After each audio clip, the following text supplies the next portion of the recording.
Guys about propaganda, the techniques that are used, and then we're going to look at some examples at the end and discuss kind of how it was actually used during World War II.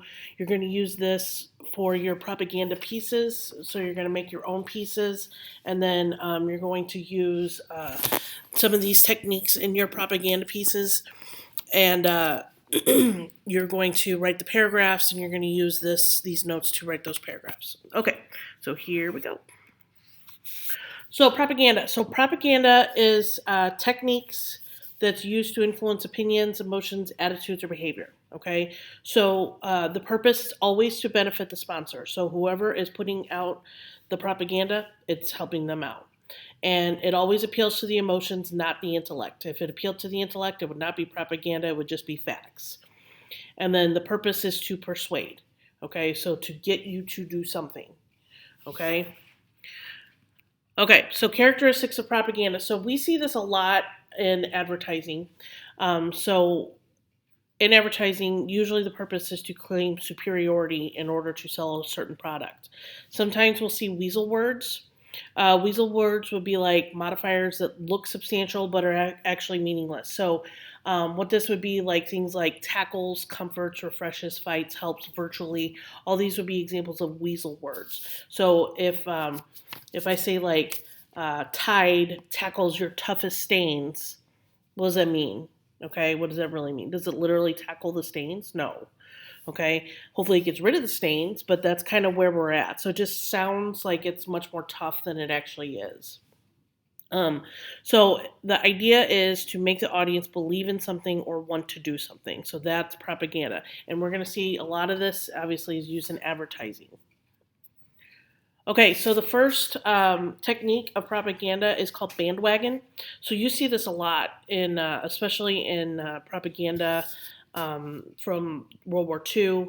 This is where it's kind of the persuasive that invites you to join the crowd. Okay, so you're going to, everybody's doing it. Everybody join in, step into your place, hop in line.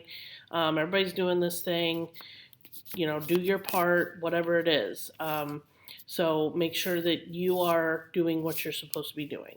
Okay, everybody else is doing it. Okay, the next technique is called testimonial. So this is where you get a famous person or somebody who is more of an expert in something that endorses an idea or a product. Okay, so the product can be inside or outside their particular field. So for example, you see Taylor Swift here, she's advertising milk. Okay, that's obviously she's a musician, so that's outside of her particular field. You got Peyton Manning advertising pizza. Once again, outside his particular field. Okay, but other times you'll see people who are experts in, like we'll take sports for example. So if you want somebody to watch on Sundays, you want to watch the NFL. Maybe you have Peyton Manning on there telling you to watch NFL games. Okay, so that would be inside their particular field. Or like when Michael Jordan sells his shoes. Okay, he played basketball. He's selling basketball shoes. Okay, that would be an example. Okay. Snob appeal. So snob appeal aims to flatter. So if you're doing this thing or if you're buying this product, you are inherently better than other people. Okay, so you are making the insinuation that this product or idea is better than every others. Okay, so that would make you an avant-garde. Avant-garde means that you're ahead of the times. Okay, so we have an example here. BMW is the ultimate driving machine. If you have a BMW, you have the best. It's the ultimate. Okay, or over here, Nike, my better is better than your better. Okay, because I use Nike products and I work hard. Okay, so that's that. So I'm better than you because I have these things. Plain folk. So this is the total opposite of snob appeal, and you'll see this a lot as you can see in World War II propaganda as well. So this basically identifies a product or idea with a locality or a country, but it's just a practical product for everyday people. Okay, so find your war job. I found where I fit best. Okay, so in industry, agriculture, business. So everybody can do it. Okay, sure, we'll finish this job, just an everyday guy, okay? Or if you look at like some advertising like State Farm, like a good neighbor, State Farm is there. So they're just plain folks. They're just like us. They're just like your neighbor, okay? Patriotism. This will be in just about every piece of propaganda from the war that you can think of, because obviously it's patriotic to support your country in a war. And so this purchase will display your love of your country, and the person will financially help the country in some way. Okay, so here's some examples here. So if you're buying American products, so you're buying Ford or Dodge, or if right here, it's Uncle Sam, he looks tough, he's defending his country. Okay, so buy American. So this is all very patriotic. Okay, so anytime you see like a flag, especially in particular a flag, that's definitely patriotism.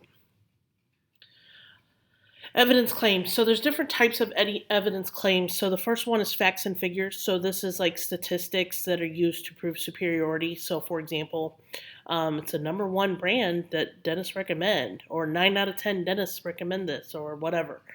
Next one is magic ingredients. So there's some miraculous discovery in the earth that makes this product exceptionally effective. Okay, so there's an anti-aging solution in this organic argan oil, anti-aging solution. Okay, so that's a magic ingredient. Or the last one, hidden fears. So this suggests that the user is safe from some kind of danger. Okay, so this product eliminates 99.9% of harmful germs. Okay, which is very important. Okay. Glittering generalization. So this is where you take basically you take something and make it like kind of falsely attractive. Okay, so it jumps from a few cases to all. Okay, so for example, things go better with Coke. Do all things go better with Coke? No. Okay, you could make the argument that there are some things that don't go better with Coke. Okay, but other things, like I would argue pizza, for example, that goes better with Coke. All right, so you take a few things and then just all things go better with Coke. All right, in these cases, so these are two political ads here. Like it does say it's often used by politicians. So reform, prosperity, peace, McCain. Okay, so and then with Barack Obama here, you have hope. So it's glittering. It looks nice. Okay. What does that mean though? Does that mean anything? Not really. Okay. Um, those words don't mean anything. Actions mean things. Okay, especially with politicians. Okay. Transfer. So this is where you have positive feelings or desires that are connected to a product or a user. So you are able to transfer these positive feelings to something we know to something we don't know. Okay, so in this case here, militant men drink Coca-Cola. So this is the drink that fights back. So you're looking at this and you're feeling patriotic. Okay, you're feeling like you want to help this guy because he's a soldier and he's drinking Coke, and so that Coke is almost making him more powerful. Okay, so you'll see this also in advertisements. They use sex appeal, love, popularity. So like those Axe commercials where the guy sprays on Axe and all of a sudden all the girls are around him. Fame, wealth, power, all different things that we can transfer. I don't know if you guys have ever seen the commercial. It often comes on around Christmas time, and it's an older commercial, but it's where the snowman like walks into the cabin and then he sits down at the table. There's like a little table and there's some soup there, some Campbell's soup, and he lifts the spoon to his mouth and all of a sudden all the snow melts and he's a little boy and he's happy because he's all nice and cozy. So that nice cozy feeling that we get from that cabin is now transferred to connecting that with that bowl of soup. Okay, so that's what that is. Okay, slogan. Slogan is a catchword or a phrase that's loaded with emotion. It often sells through repetition. Usually it's clever, it's easy to remember. It usually stays with you a long time.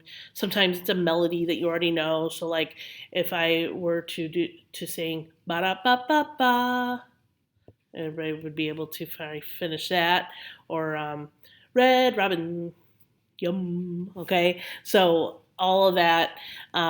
those are slogans. So, for example, down here, the slogan for Sleepy's is "Trust Sleepy's for the rest of your life." Okay, so it's kind of a double meaning there. The rest of your life, but also you're resting. Okay, Nike, just do it. Or in the example here, which is an actual propaganda piece put out by the U.S., loose lips might sink ships. Okay, so don't be spreading secrets about what we're doing. Okay. Next one is engaging techniques. So wit and humor are often engaging. You'll see this a lot with advertisements, and my favorite commercials are always the funny ones. Okay, so it diverts the audience and gives a reason to laugh, often through clever visuals and or languages. Okay, so it's always funny. Funny commercials are always good. The rewards. So you get some kind of bonus that from this purchase, so toys, gimmicks, rebates, free payment, etc. So for example, you get 5% cash back or 0% intro APR. Okay, so if you get a Chase credit card, always be aware of that. Credit cards, be smart in regards to credit cards. That's probably the best advice I can give you is get credit cards, but don't use them. Okay, especially when you're in college, it's really easy. It's just like you feel like it's free money, but it's not. Okay. Name calling. So this is just basically calling somebody a name. Okay, so it's a way of smearing an opponent. So the intent is to damage the opponent. So sometimes you'll hear like politicians calling each other like, "Oh, you're a flip flopper." Okay, so what that means is like you vote one way when the political winds are going this way, but when the political winds are going the other way, you vote this other direction. So it makes it kind of arouses suspicion of that opponent.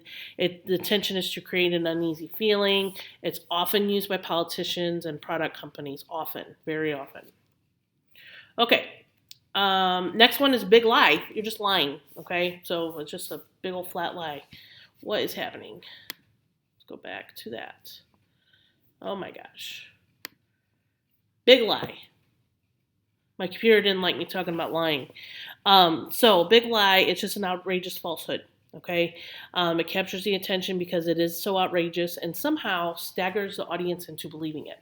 So when you this is probably the biggest lie you'll ever see in advertising is here's a Whopper on the commercial, but here's what it actually looks like when you get it.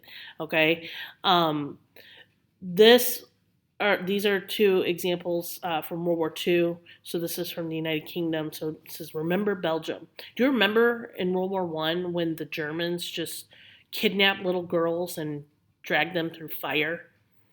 Yeah, I don't either because it didn't really happen, but it could have happened, and that's the lie.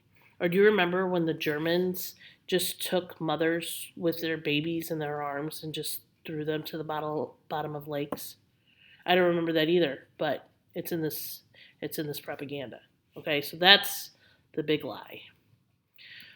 Okay, scapegoat. Scapegoat is basically a person carrying the blame for others, so it retreats to prejudice rather than reason. None of these have to do with reason, really. It's mostly used in the political arena or through war propaganda, but it wins the audience through association or sympathy. So the Germans use this a lot by demonizing the Jews. Okay, so this would be an example of German propaganda demonizing the Jews, or in this case, appeasement abroad, socialism home, a recipe for disaster. In this case, this is a political ad that's using Obama as the scapegoat. Okay. Demonization. So this is where you make individuals from the opposing nation, from a different ethnic group, or those who support the opposing viewpoint appear to be subhuman. This can often go with name calling, and it can often go with scapegoat. Okay. Now this one is not on your. I'm gonna put this on the bottom of yours, so it will be on there when I actually get to this. So, but demonization makes individuals from the like I said, you're demonizing them. Okay, so it makes it easier to hate them. Okay, if they don't appear to be human. So this is an example that Dr. Seuss actually made a bunch of World War II propaganda. So it says, "Wipe that sneer off his face, buy war savings bonds and stamps." So this is a Japanese gentleman that is being demonized here. In this case, Newt Gingrich is being demonized, so he's the Gingrich who stole Christmas, or how the Gingrich stole Christmas. So Newt Gingrich was making a bunch of cuts in the government at the time, and so the politicians weren't excited about that. And then in this case here, we're making Obama look like Hitler with the hair and the mustache, and so it's um, easier to demonize him. Okay. Now, what I'm going to do here is I'm going to go through. These are some examples of um, propaganda, and I just want you to write in who the country is and then what techniques they're using. Okay. So first thing you have who's absent. Is it you? Obviously, that is going to be bandwagon. Okay, so we're trying to get people to join in. It's patriotic. You see the flag. You got hidden fear back here. So like these guys are protecting us. So you could even argue that it's transfer, that you're getting that feeling of protection from these soldiers here who are protecting from this evil that's going on back here. Okay, so a lot of different techniques are being used. And in most cases, most propaganda is probably going to have 4 or 5 different techniques. You could even argue slogan, okay, who's absent is it you, is pretty easy to remember. You could even argue this is the prime minister, and you could argue that would be what is it? Testimonial. Sorry, I couldn't think of the word. So anyway, so there's quite a few different ones on this one. This one is obviously from Britain. Okay. Okay, next one. This is from the United States. Okay, so biggest one on this one is demonization. Okay, so we're making it look like this is salvage a scrap to blast the Jap. That would be a slogan. So this is Japanese. Okay, this is Japan represented through a snake. So you have the eagle. Okay, which once again evokes patriotism. You could argue transfer because he's very noble. You know, he's seen as a noble creature, where the snake is very devious, and he's trying to bomb the Japanese here through the occupied territory that they're controlling. Okay, so once again, you have patriotism, you have transfer, demonization, slogan. Okay, you could even argue bandwagon. Okay, you could argue plain folks on this one because everybody can salvage scrap. So there's a lot of different ones once again on this one. Okay, this next one is another one from the United States. Okay, so it says each little error gives our enemies more time. Okay, so don't forget we're at war. So once again, you have definitely hidden fear. Okay, you have this. You could argue sex appeal, so that would be transfer. You have the woman making a mistake, so anybody could do that. That could be plain folks.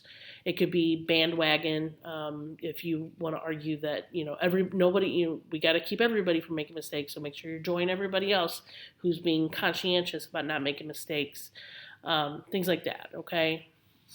All right, next one is, this one's Russian. Okay, so this is, from the Soviet Union.